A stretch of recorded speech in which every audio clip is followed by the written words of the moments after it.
Wait,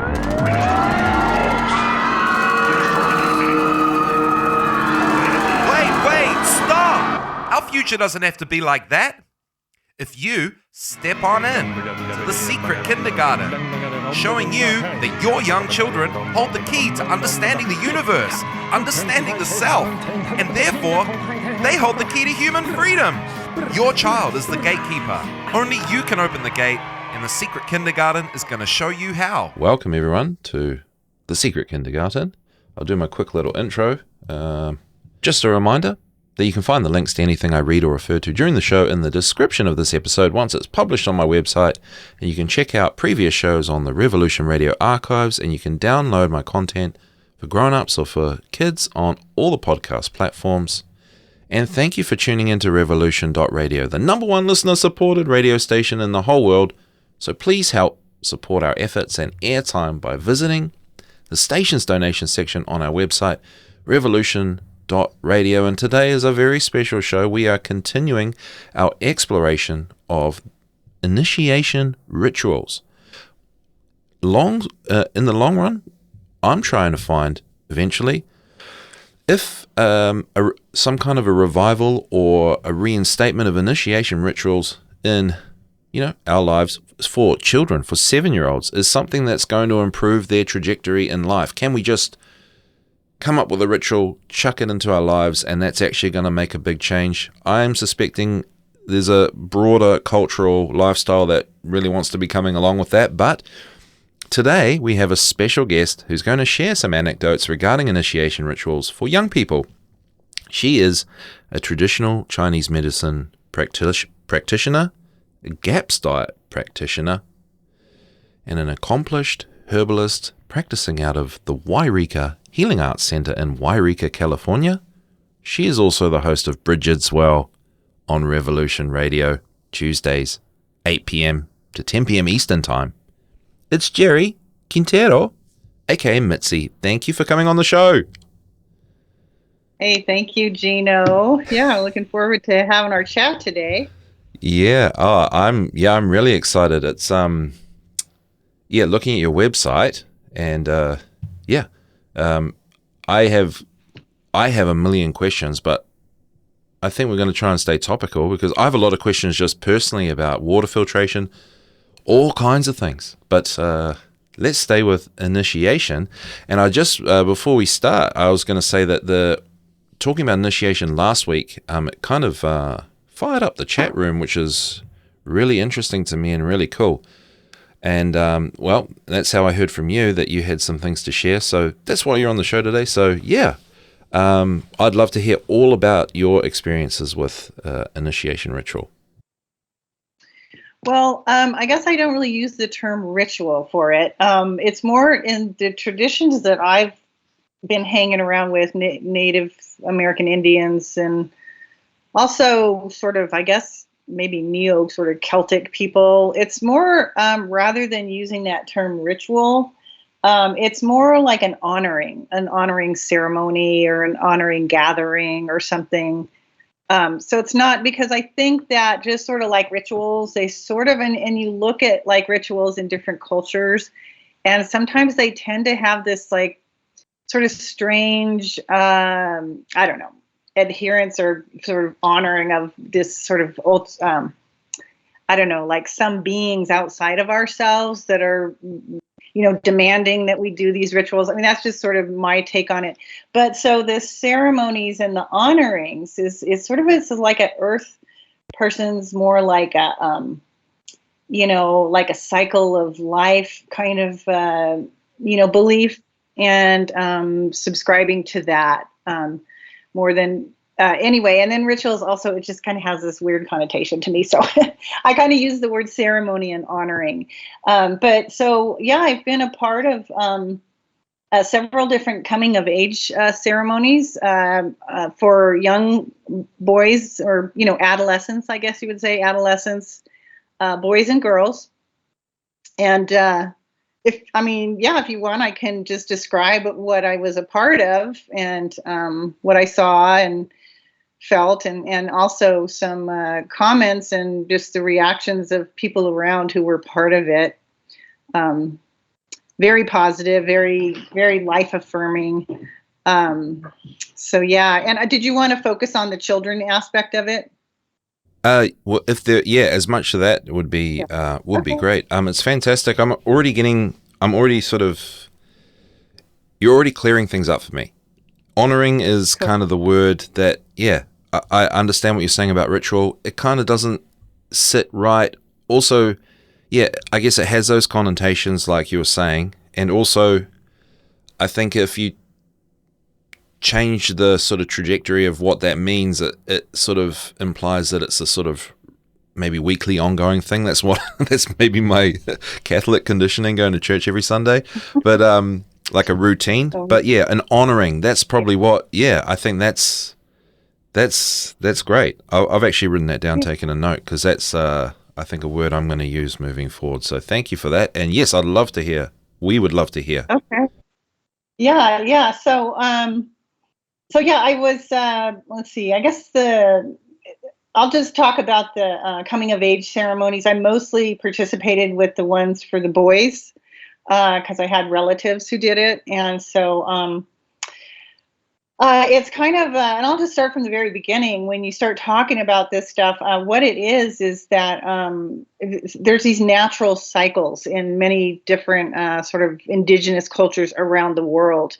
And a lot of them focus around either 7 or 8 years for boys and girls. And then the 13-year cycle kind of comes from the American Native people from here, indigenous cultures from here, is a 13-year cycle. So if you have a circle and you divide it in half and then in quarters, so it's the 4 directions kind of inside the circle. And then so you got birth at the top. And then if you go around to the right clockwise, that would be 13 years, and then 26 years down at the bottom, and then 39, and then 52 when you get to the top again. That's 13 years segments.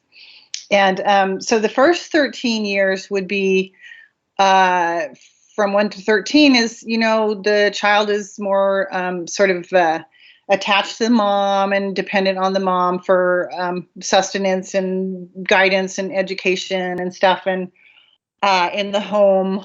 And this is, obviously kind of sad. It's not happening that much anymore. So many moms have to go out to work and or giving their children to childcare places, which aren't really paying attention to stuff that's so important in these cultures, and for everybody actually in all of our cultures. I think originally these kinds of things happened probably everywhere.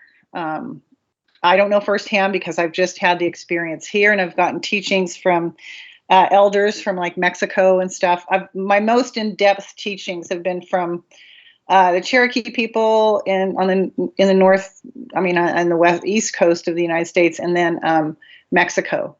So the 13 years. So in the Chinese culture, they have from 1 to 7 or 8 for boys and girls. And that's like when the children are real attached to their mom. They're real dependent with the mom. They're just, everything's sort of, all the early education really comes through the mom. And then around that time, they start going out a little bit. And one of the things, a little honoring ceremony at that time, like when the boys, let's see, is it 7 or 8? Now I'm not remembering, but it's either 7 or 8 for boys and girls. I think it's 7 for girls and 8 for boys. They usually get like somebody makes them a little bag, like a handbag with a way to close it and a strap that they can wear. So when they go out, because that's the age when they start to go out into the world more and start exploring, spending the night at friends' houses or being more at other people's houses, going out into nature. They like to collect things at that age. And so this little pouch or a bag, it could be like a little book bag or, just some kind of bag that is comfortable for the child to wear. In Mexico, they have a lot of woven bags out of wool and stuff and cotton. And so it's usually one of those kind of bags. And some of them have little zippers or a button to close it so things don't fall out. But so then the mom would put like their lunch in there, put some food in or snacks. And then also if the child likes to collect things, they'll bring home a rock or a shell or a pine cone or something.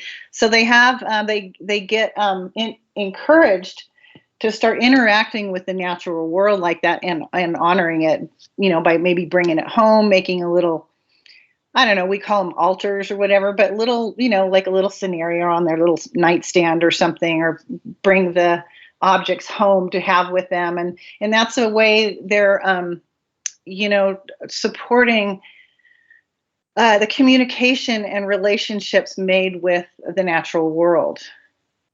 And so that's kind of, well, there's a naming ceremony that happens at the beginning when they're first born and stuff. And like the elders will bring the child into the community, and sometimes they'll have a naming ceremony.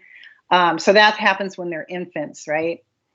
But then the next one would be sort of, and there's other ones in between, like the first smile, the first laugh, when they walk, things like that. So all these little markers of growing older and sort of coming into their human community are part of, most of these indigenous cultures all over the world. And I'm saying Europe, Asia, here in America, and, all over Australia. So, but the first big one that's that I've been a part of, actually, I'll just say that, would be the coming of age ceremony, which happens around the 13th year. So it could be 10 or 11 or 12 or 13 or 14. But up until that time, so for the first 13 years, the people in the community, the aunts, the uncles, friends, family friends, the parents, mom and dad, and siblings, they would notice what the children like to do. So, for instance, maybe that child likes to bring home a lot of things from nature. Maybe they're into geology. Maybe they like rocks, and or they like trees. They like to climb trees, or they like to, notice what flowers are blooming or what plants are growing and how they're growing. If they're sick, they might come home and tell their parent, oh, this, herb that we like is sick over there. Or so they just notice, or maybe they like to drum or play percussion, pick up the rattles and pick up the drums. Or things like drawing or painting, or maybe they like acting. And so in those first 13 years, you're going to notice, like, people are real encouraged to notice what that child likes, which each child likes to do, what makes them happy, right? And so then for sure, when the child starts to get into adolescence, which they call the hormonal awakening, or sort of the creative awakening, okay? Because the hormones, as we know, in our physical body, physiologically, they help us to get ready to actually procreate and to create life. And so that time of year when the hormones are starting to awaken, there's also a very strong awakening of the natural creativity of the person, the boy or girl, or the young man, young woman. And so if in those first 13 years, the family has been giving that child as much possibility to engage in the things that they like doing, that make them happy. So, like if you have a child and they really like drawing, so you want to just buy them some really good crayons, some of those Waldorf, crayons and nice paper, and sit down with them and encourage them, or, here, draw mom, draw dad, draw your dog, or, and so just kind of encouraging that. Or clay, maybe they're an artist and they want to work with clay or something. By the time they get to be into the adolescent years, they're going to just start doing that more and more. And they're going to start getting so they're going to start to be able to harness the hormonal or the creative awakening, the creative juices in their bodies, right? That is really starting to awaken and be strong in their being. So if there's that pattern of encouraging them to be creative and expressive, doing the things that they love doing, that's the time that it's really going to flourish. So that's a real important thing in these cultures, and I think in a healthy society. And so I kind of talk to people about this when people come into me, families and stuff, and I talk to parents about this, and try to encourage them to do that with their children. So yeah, it seems 14 years old, it's really off to the races, right? Yeah. And so if they haven't gotten that encouragement to express themselves in creative ways and to start to really develop doing things that they love doing, then they go off in directions of, drugs and alcohol, early pregnancies, things like that, where they're creating different realities because the reality at home is not that great, or it could be really bad. So they want to go out and create a different reality through drugs and alcohol, or, they didn't get much family love or touch or something. So they want to have a baby young so they can have that love and touch. And so, like our elders from Mexico used to talk. This one elder, Grandma Margarita, she taught kindergarten for 30 years, and in Mexico. And she told me these things that she would do with the children. She made up songs, and she would have them do little exercises when they're adolescents. And the boys would be on one side and the girls would be on the other side, and they would sing back and forth about, and I'm not going to use, she was like so open and, talk about everything, but how that their bodies were sacred. And they would call back and forth to each other. The girls' side would start, singing about how they were sacred and vessels, and their bodies were sacred, their genitals were sacred. And then the boys would take turns and sing that back to the girls. And so there was this like support of honoring each other and, just making that statement out loud to the world and to the community, how sacred we are. And so then that instills the idea that life is sacred and that creation is sacred, that creating life is a sacred act. And so you're not just, having children just to have them or to get, whatever perks, or to, it's a very sacred act. And in the Mayan culture, they would give these teachings about how, in fact, yeah. So I used to translate for Grandma Margarita all the time, and a lot, when she would come up here to the States. And so there's just one teaching where when the young man and woman, they get married and they want to have a child, and it's a different kind of married than here, but they would prepare for childbirth or for conception, and they would prepare by eating really high quality foods and special foods with a lot of animal fats in them. Of course, healthy, because way back then they didn't have a lot of chemicals and stuff in their world. But so the animal fats are actually very helpful for keeping the hormones healthy and strong and balanced, because a lot of the hormonal disruptions that are happening these days, partly due to low-fat diets and the toxins in our world, creating a lot of the gender problems, questioning gender. It's because naturally in the womb, there's a period where the gender actually does really split off, and it decides which one it's going to be, because it's kind of homogeneous or homo whatever for a while, and then it splits, and it's like, okay, now this is a boy or this is a girl. So that's not happening as strongly as it used to be because of diets and low-fat diets and stuff. And there's a bunch of other stuff on that too. I talk about that on my show. But anyhow, so we'll get back. Let's see. So then there's all those little sort of markers that go along, and then there's the 13 years. So when a child starts to get into the adolescent years, they're really given lots and lots of, maybe they want to be a hunter, maybe they want to do this or that. They really just give them lots and lots of not advice, but teachings and encouragement to develop their gifts. right? And so then they have a ceremony for the boys where the boys, so they teach them, and this is just the culture that I studied with. So the place where I live now, the women do the fires, the ceremonial fires.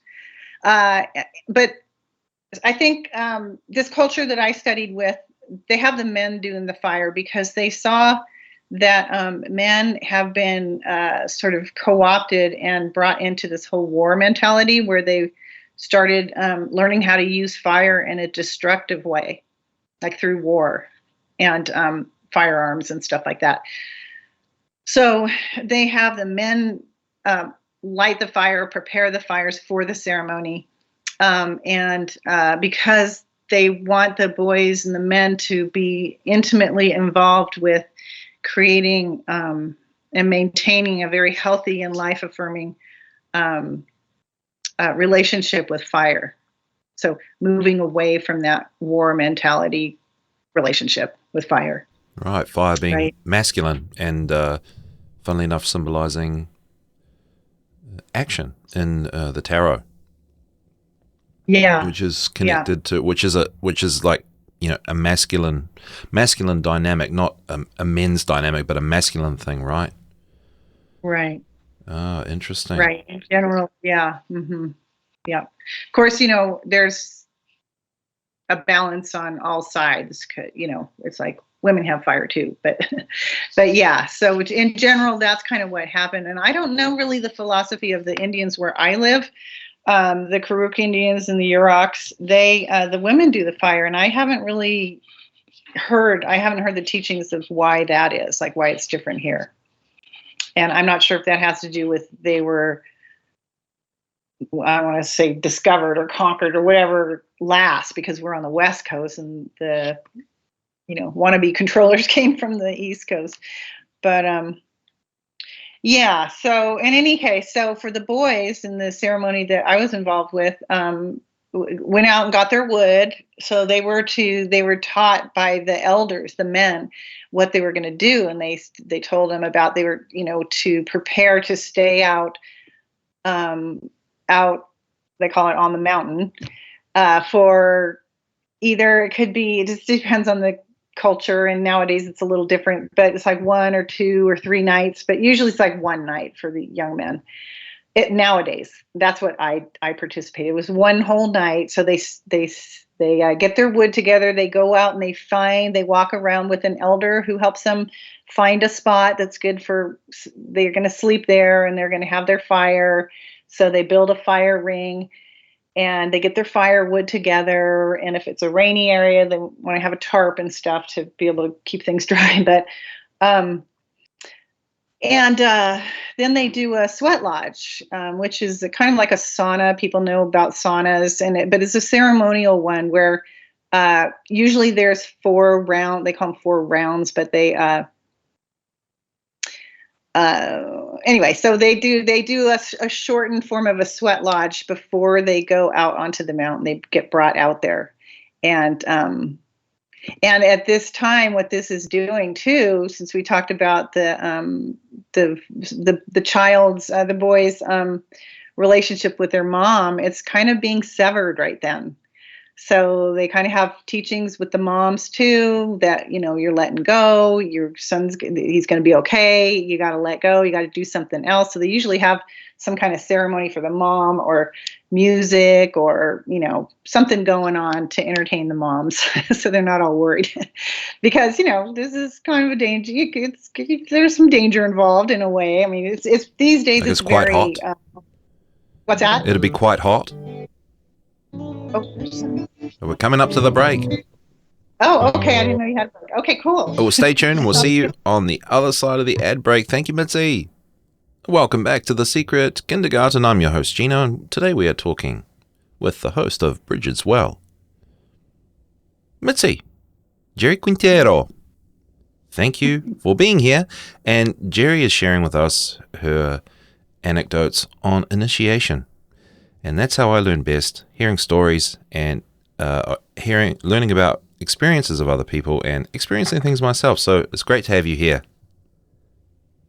Thank you. Thank you. I'm really glad to be here. I'm really happy to be able to share this stuff. I often, sit here. I live in a really rural area, and I just feel like, I got all these teachings from these elders, and I really want to have outlets to share them, because that's one of the reasons why, they told us was, this is not about trying to become an Indian or anything else. It's more about how, discovering who we are and developing our own gifts and helping our children to develop their gifts. And that's just so important in these, kind of honoring of the life cycle markings, in our lives. You're certainly shedding light on that today. And I'm learning a lot. And we are now up to the sweat lodge. And I was curious as to, the temperature, like, maybe how hot is it? Is it a challenge? I do know of coming of age rituals being, having an element of risk and challenge in them. Yeah. Well, the elders are not into torturing people. It's not. I mean, you can get people that are kind of like that, but no, with the kids, usually it's pretty mild. They're going to sweat. They're going to be uncomfortable, but they're not going to be like, tortured or, and they give you instructions that if you start to feel like you can't breathe, or your heart's racing, or you feel super uncomfortable, to tell the leader, and that they'll open the door, they'll let you out, they'll, whatever, if you need a glass of water, but they try to get you to, kind of buck up a little bit and take it and be strong. So it'll be hot enough to make you sweat. And like I said, there's probably some people who will really be on a trip to make you suffer, but that's not the point of it. The point of it is to sweat and to purify, not really even purify, but it's a sense of purification, or like letting go of stuff that's going to hold you back from really seeing clearly. Like maybe you'll have a message, or you just feel lighter and cleaner and just clearer. So actually physiologically will clean you up, clean your blood, clean your pores, and unblock pores and stuff. And it's, so they bring these rocks in, they have a ceremonial fire, and then they put the rocks on certain rocks, not river rocks, they're volcanic rocks, because the river rocks will explode. So you have to know what you're doing, get trained. I like what you said about learning from stories, because that's pretty much how all these teachings get passed along, is through stories. And, some people are writing books too, but really doing it hands-on it's a good thing. But so they get the elders in there, and not just the men. So just the men do it for the boys. And they give them teachings. They talk about, I don't know what they said. My little friend who did it, he said, I can't tell you, or I'd have to kill you. So it was like a secret, but not really a secret. It's just kind of, they give them, nice advice. It's actually, I have heard some things that they do say to them, and just about honoring the women and honoring their mother. And when they get married, or if they get married or have children, to honor that life, the life force, And so then they do that. And generally in this tradition that I was a part of, the moms made these ribbon shirts for the boys. So when they come out, they get new clothes to put on. And so they kind of come out, and the community's there sort of welcoming them. And actually, no, that new shirt thing happens at the very end. So they come out of that first fire. They're just with the guys now. They've said goodbye to their moms. The moms take off. All the women take off, and then the men take them. And then, so they do the sweat lodge, and they have them drink a lot of water and stuff so that they're hydrated. And then they bring them, get them dressed and give them their, whatever they're bringing with them, a sleeping bag or something. And then they go up to their little spot that they made with an elder who helped them find the spot and bring the wood, make the fire pit. In a certain way with prayers. So all this stuff is done with prayers. And then so they would sit and make the fire. So they got taught how to make a fire. So a lot of people don't know how to make a fire, to build a fire and get it to go. So they get taught this beforehand. So they make their fire and they light it, and they do the prayers with the elders. They'll come around and say prayers with them. And so the boys are expected to stay with this fire all night long and not fall asleep. They keep that fire going all night. And and sometimes the guys, they don't want to do it. Like they'll start crying and they'll leave, and they do try to get them. Like the men will come and talk to them and really try to get them to go back, and they'll bring them back if they will. But if they absolutely don't want to, they're not going to force them. So, they let them come out and they just talk to them, and there's no judgment or anything. They just weren't ready, and some people just mature slower than others, so it's no big deal, and they don't even talk about that. But because do you think that's a little bit of conflict with the modern world, like the way that kids are being sort of more mollycoddled and wrapped up in cotton wool? Do you think that's a little bit of a bit of pushback there, which is could be, yeah. Yeah, because like even the young man that I was involved with his ceremony, it just helped out, and I remember him saying to his mom, you can't force me to do this. He was having pushback before, and his mom would just say, well, of course I could never force you. I would not do that, but I really hope and I'm praying that you do it, because I think it'd be really good for you. And one of the things that they do ahead of time too is they start noticing their dreams for a few months before.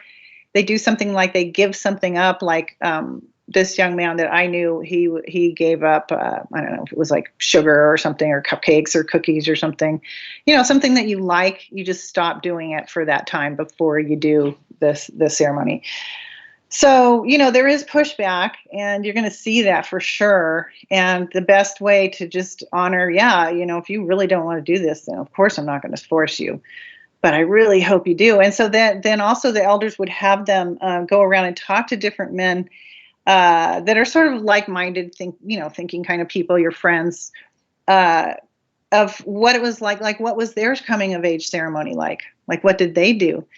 And of course, none of the men that this boy talked to had a ceremony, and they told him how sad it makes them that they're so proud of these, boys for doing it, and just really excited because it seems like a really good thing, and that they've read stories about it, and they were really sad that they didn't have that, and they feel something missing.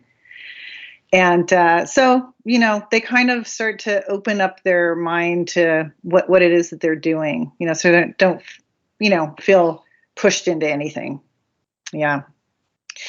So, they're staying at the fire all night, and then they come down and they do the second 2 rounds of a sweat lodge. So it's kind of broken up. And then they come out and they get presented with their new clothes. They put their new clothes on, and the community, has a big feast going on. Everybody brings food, and it's just really nice. And then the elders hang out with the kids and talk about it, and they tell their stories of what happened, and it's just really neat, So I was involved with a couple of those, I think 3 of them actually, of those coming of age ceremonies for boys. And the girls have them too, but they're different. They don't make them stay out all night next to a fire, but they learn how to embroider, and they make a piece of clothing that's sort of significant of their life at that time and the changes they're going through. So basically, it's a time of honoring this change of going from being a child into heading into the adult world. So, and I think that from what I hear, it's been a really important difference in these boys' lives. So you can't really tell if it, how it would be without it, but there was something that the parents thought that was real beneficial to it. So. Well, it's incorporating an aspect of life that might not have been there otherwise. Just the one thing that stood out to me, and what am I trying to say here, is that your little friend who you were explaining his experience, and there was some stuff that was shared in the sweat lodge that he didn't want to share with you. and that he would not share with you because he jokingly said he'd have to kill you. Well, so there was some sort of camaraderie is not the word, but like confiding in one another, and that sort of thing builds confidence. And I think these sorts of rites kind of allow space for these kind of things to happen, which are confidence building. Mm-hmm. That part really stood out to me. I don't know. I think in the West, it's sort of like, either you stay with the more, obviously the Western things, like just your Christian churches and whatever their stuff is, and it's I think it's a lot more disconnected than what you're explaining here, or you reject that and you're kind of left you're not left with nothing, but do you know what I mean? You're kind of like you're kind of giving up even the scent or a whiff of this sort of thing. Mm-hmm. And I think you're losing these opportunities and connecting with other generations from your community and learning about these marks in development and change in the stages of human development, and in this case child development.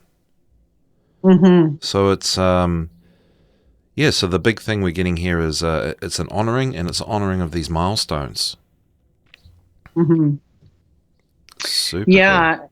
For sure. Yeah. So I just wanted to finish up with so the idea too about this 13-year cycles is that when a child goes through this and he or she's getting really encouraged to develop their gifts and then they have this little ceremony. It could be as simple as just having a dinner with all your friends and family and just saying, we're honoring this time, and, maybe do stories or ask the child, like, what do you want to do? You want to tell stories? You want us to do a fire? We could do a fire ceremony and everybody say prayers, because like I got brought up in the Catholic religion too. And so I actually went through confirmation, which is probably the similar milestone for adolescence, but I just didn't feel connected at all. I was like kind of creeped out by it all. But so then you got the first 13 years. And so then the second 13 years until the child or he turns into a young man or a young woman. I mean, not him, but he or she turns into a man or a woman, that they have this sort of a template set up in their lives where they know how to find the things and how to take steps towards doing things that they like doing that make them happy, because they got encouraged to do that during that past stage, right? And so then by the time they're 26 at their second marker in that 13-year cycle, that's about the time when, they might be thinking about having a family or they might already have a career. But generally, the people who go through this, they have careers doing things that they love doing.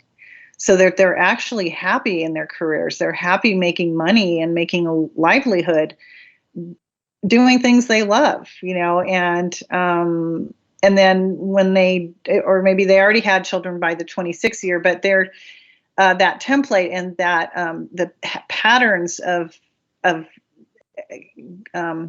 refining their gifts and enough so that they can market them or do trading or make money is well established. And so then the families that grow out of that kind of these kind of ceremonial honoring of the life cycles tend to be more healthier, and so their children will grow up learning how to do things that make them happy, and how to they'll hopefully carry on this tradition of that honoring of their coming of ages. It's real important for that. So that was the idea with that. And then by the time the 39 years comes out, so the kids are kind of growing up, and their kids, and so there's other things that they can do that they do actually. These cultures at the 26 years and 39 and 52. So 52 is becoming a child again. because you're reborn. But actually, in these cultures, 52 is when you're actually an adult. Because when you're 52 years old, you've gone through all the cycles, all the four quarters of that circle of life, and then they consider you an adult at 52 years old, because you have a better vision of what it is to be a human being going through these life cycles. Yeah. So you're then qualified to take the helm of these initiations or these honorings, these milestones. Yeah. And people, step up in different ways during, the rest of those life cycles. They'll maybe have a propensity towards being a firekeeper or something, so they help doing the fires, or they want to just, whatever, they're a good drummer or a singer or a dancer, so there's all these aspects, to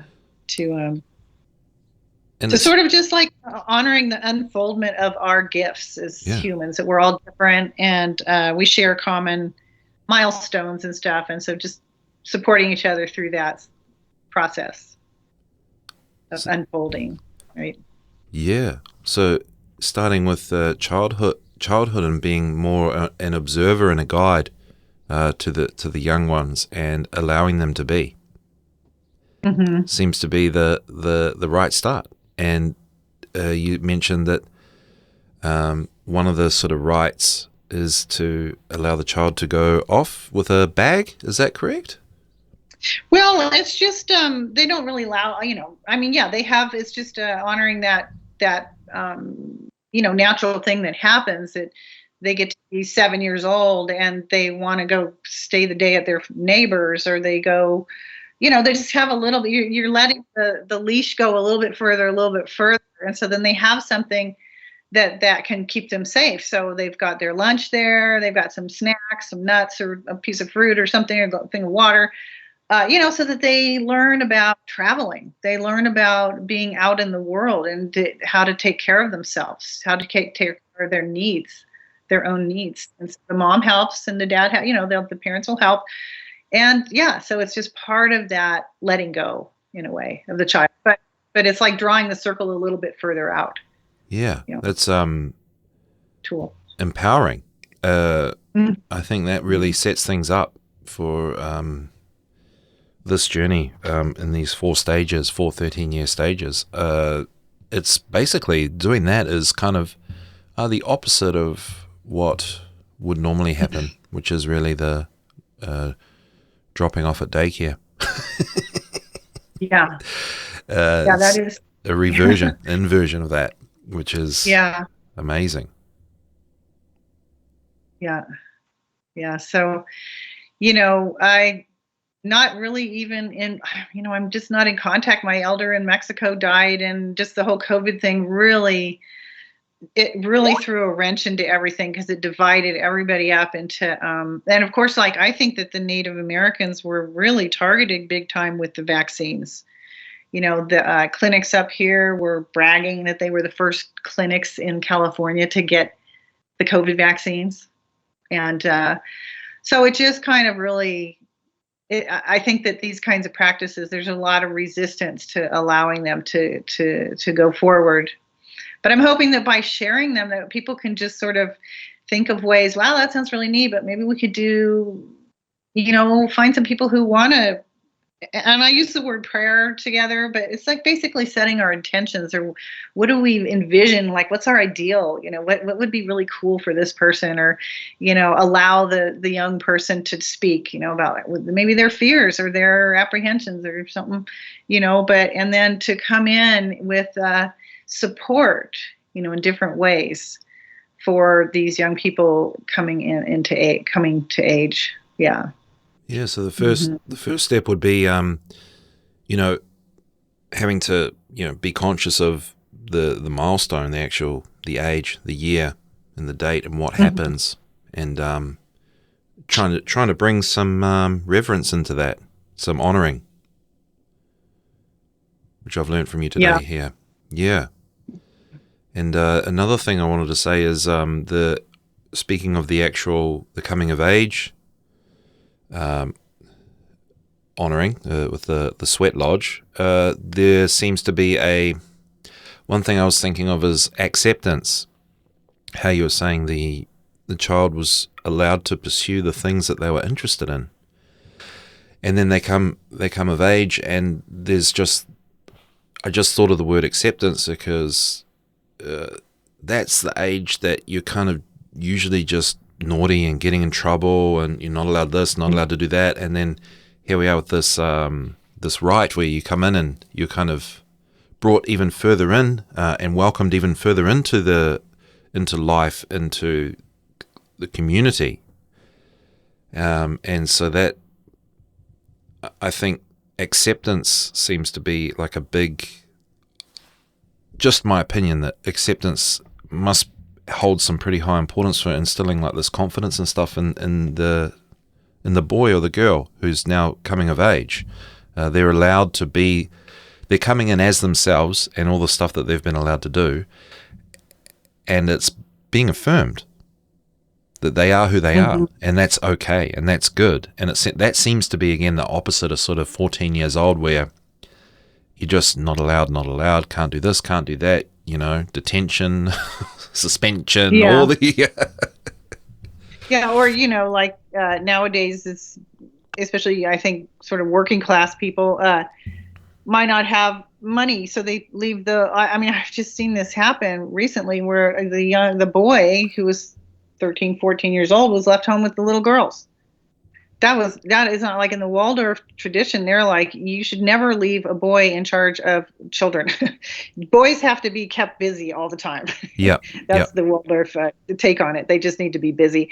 And so there's so many things to do, I mean, if we take the time to hang out with the children and see what they like maybe they want to work with leather, or, just give them experiences to see what it is, or a path, towards their heart, basically, because they want them pursuing their hearts.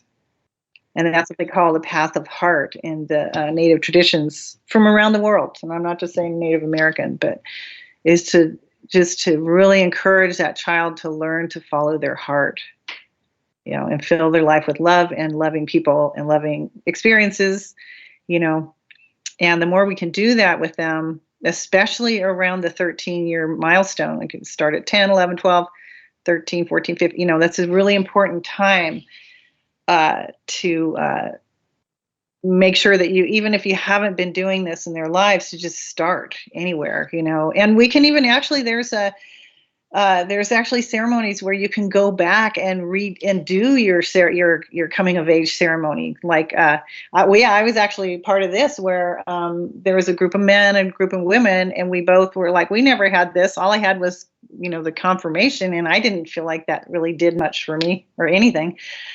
So we had these little ceremonies that we did to go back to when we were 13 years old and remember the things that we really loved doing. Like for me, it was riding horses. We used to have ponies, and so I really loved being up in the hills riding around on ponies. And I was really attracted to the trees and to, some other thing. I love to swim. And so we were encouraged to make a tapestry where, like with is that the music? Anyway, so that was the idea, to go back and do our ceremonies as an adult. So it's never too late to follow your heart. Yes. Thank you so much for joining us today, Mitzie. Thank you, everyone, for tuning in, and we'll see you at the next one. And coming up next is Willow's Poetry Corner, so stay tuned. Thanks again, Mitzie.